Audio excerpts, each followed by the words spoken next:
係 Chelsea， 咁今次咧就同大家分享一下咧我最近幾中意嘅飾物品牌。咁咧因為之前咧成日去日本旅行啊，又或者去第二度旅行咧，都係買比較名牌少少嘅飾品。咁今次咧同大家分享一啲咧就係 below 1000蚊以下樓下嘅小資女品牌都可以入手嘅飾品。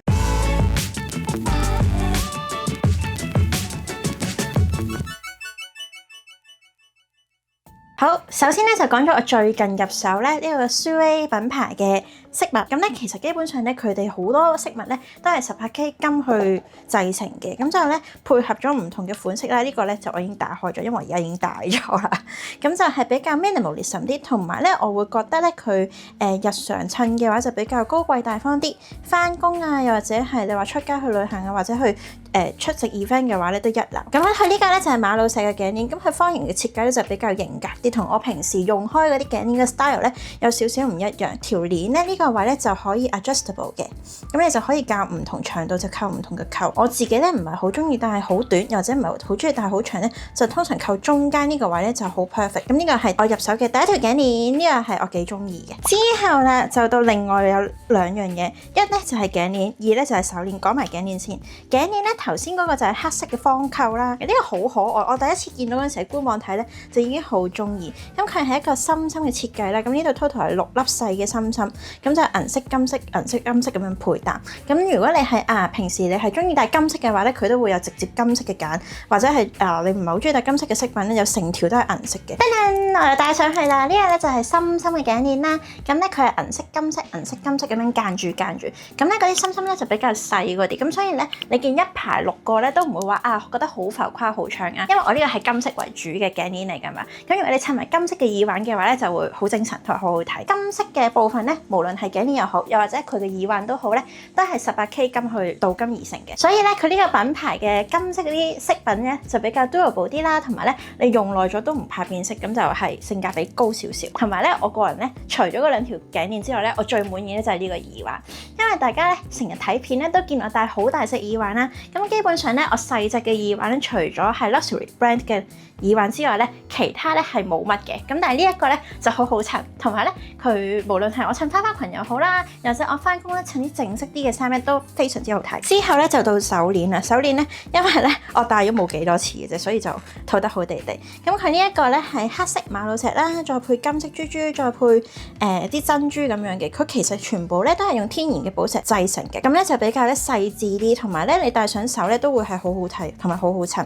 無論你係1年4季又好，你夏天好似我咁樣襯連身裙啊、襯外套或者冬天戴咧都好好睇。扣方面咧，佢就會同頸鏈一樣，都係咧可以 adjustable 嘅。咁但係留意翻咧，佢呢個扣嘅話咧，你單手戴嘅話咧就會有少少困難，因為我而家咧未換指甲，所以啲指甲好長，戴就好困難。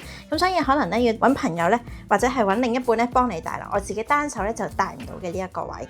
但係襯嘅話咧就好好睇，咁樣一 set 襯都好好睇，同埋咧佢哋有唔同款式嘅設計啦，咁基本上咧就比較係細緻啲，咁所以就唔會話好浮誇，你日常戴又好，或者係返工戴都非常之 OK。好，其實咧我 total 買咗4件產品啦，咁咧佢係有一個大盒，入面咧再有分2個細盒，再分開咁樣包裝，包得好好嘅。另外咧佢仲有塊布仔，咁你咧譬如呢啲咁嘅飾品咧，因為你用完咧，其實我都唔係好建議大家咧直接沖水洗，因為你有汗水啊各樣嘢，咁同埋咧。你就可以用個布咧咁樣係咁抹一抹，之後咧就擺翻落佢哋啲布袋又好，膠袋又好，咁就收藏咧就會非常之好。因為咧我以前咧就非常之懶啦，我咧有個兜兜咧就所有嗰啲耳環咧就劈晒落去，咁就係啦。咁佢呢一啲咁嘅收納嘅袋仔咧就我覺得非常之好。同埋你去旅行嘅話，因為我去旅行咧通常會帶好多食物嘅，咁就佢咁樣可以分門別類，有細細個嘅話咧，咁就好 perfect。呢個唔係好貴啫，呢個咧佢每一件產品咧大約係800零蚊港紙樓下，咁可能譬如耳環嘅話就會平過頸鏈少少，咁大家可以去網上面留意下。跟住之後咧就係2個咧我都好中意嘅台灣手作品牌，一個咧就係 Phoebe Accessories， 另一個咧就係 Fonsex。咁首先講咗 Phoebe 先，因為 Phoebe 咧其實我應該係圍起大約10年左右咧都係 keep 住幫襯嘅品牌嚟嘅。咁佢咧基本上咧係全部都係佢哋自己手工製作啦，跟住同埋咧係 Phoebe 佢自己咧，譬如呢啲咁嘅顏色咧，佢自己油顏色咧油上去嘅。我啱啱咧攞住綠色呢一對咧就係佢上年嘅款式嚟嘅，咁就係後面就係金屬啦，跟住佢呢度咧就好似接到好似風車咁。留意翻咧，佢呢啲顏色咧全部都係佢自己咧調色再逐個油上去，咁所以咧你見咧每一個位咧都會唔一樣，同埋佢戴上去咧就真係好細緻。戴上耳咧佢就有少少唔一樣，頭先介紹嗰啲咧就比較係細緻啲啦，同埋細粒啲嘅耳環嚟嘅。Phoebe 呢個牌子咧，我最中意佢咧就係比較大啲浮誇少少嘅耳環。咁當然啦，佢都有啲細少少嘅耳環咧，就 for 唔同嘅 style 嘅人。咁但係我自己嘅話咧，我就好中意佢比較大型少少嘅耳環。就算佢咁樣一對都好咧，你會覺得係會有少少唔一樣，因為佢係唔對稱嘅。咁呢邊咧就會長少少啦，你可以調轉戴又得，又或者你可以單戴一邊，再另外配襯其他耳環嘅 mix and match 都可以嘅。咁你見咧戴上耳咧，佢就比較大嘅嗰啲啲啦。咁當然啦，如果你平時嘅話唔中意咁浮誇嘅話咧，其實你咧呢個耳托咧你可以掹出嚟嘅，即係你唔要下面呢一抽嘢，你淨要上面呢一粒。咁當然啦，因為呢個係耳托嚟噶嘛，咁所以咧你呢一個細粒呢個位咧，你就要另外自己一個膠托咧咁樣襯落去，咁就可以有唔同 style 咯。咁所以其實咧你一對耳環咧，其實可以有唔同嘅造型。至少有兩個，一個係細版咁樣戴啦，另外一個咧就係長版咁樣戴。長版咁樣戴嘅話，我就幾中意，因為影相咧，如果細嘅耳環咧，通常咧，我覺得咧影相就冇咁搶眼，同埋佢就會比較墜啲啲咯。好啦，如果咧面型嘅話咧，好似同我一樣比較圓啲啲，或者因為我塊面比較大少少，咁所以咧，我好多時咧就會戴大少少嘅耳環或者垂墜感嘅耳環咧，長身啲啲咧就可以去修飾一下面型，因為大家個注意力咧就會去咗你嘅耳環度，就唔係去咗你個面度。呢一對咧就係我啱啱去台灣旅行嗰陣時都有戴嘅，佢咧無論咧就咁單戴又好啦，又或者你係拼草帽戴都好。我嗰日去美術館咧戴草帽咧，入面就係襯咗呢對耳環。呢一對咧都買咗都好耐下嘅，呢個應該係2年前嘅款式嚟嘅，呢個就上年。今年咧我暫時未入手住。好，到另一個台灣品牌咧就係 Font6。咁 Font6咧我就冇比起 Phoebe 嗰陣時識得咁耐。Font6咧就係我由我結婚開始去識嘅，因為我咧 pre-wedding 嗰陣時咧就戴咗佢哋嘅耳環啦，都好出色，同埋佢哋咧每對耳環嘅單價都唔係好貴，你當可能600零蚊、700蚊左右。咁但係佢細粒啲嘅耳環咧，300蚊、400蚊左右就有㗎啦。咁佢以前咧淨係出一類近白色呢啲咁嘅 style 或者係銀色、金色嘅飾品嘅。咁但係佢而家咧因為夏天咧，所以咧呢個係上年出嘅款式嚟嘅。佢就係咧出咗一對咧粉紅色嘅裙擺耳環，呢個咧係我好中意嘅。佢呢個位咧可以拆開落嚟嘅，分開兩樣嘢嚟嘅。咁你變咗如果你話唔想要咁浮誇嘅話咧，你就可以細細個咁樣戴又得。但係如果你話想搶眼啲嘅話咧，咁你就可以襯埋下面呢個托。咁你咧就可以戴上去做裝飾。我想講呢一對粉紅色嘅耳環咧，係我咧平時咧我嚟襯咧紅色衫嘅時候，或者係紅色露膊嘅時候咧，經常戴嘅耳環嚟嘅。因為你見咧，其實市面上咧好少話咁搶眼嘅粉紅色耳環，咁就呢個係超少有。我覺得係幾耐用嘅，因為呢一對咧我係上年買，我戴到今年咧都係好新淨。另外呢一對咧就係佢上年嘅款式嚟嘅，都係一樣啦，比較大型少少。咁同埋咧，你行路嗰陣時會有呢啲聲，我自己又好開心，好中意。佢做工咧就真係好好，因為咧好多時咧，譬如黐上去呢啲嘢咧，如果做工唔好嘅話咧，佢就會成日啲珠珠甩落嚟嘅。但係呢一對咧，我戴到而家都係冇乜問題，仲 keep 得非常之好。咁當然咧，佢每一對耳環咧，其實都係有一個盒俾你嘅，咁你可以擺落個盒度做收納就得。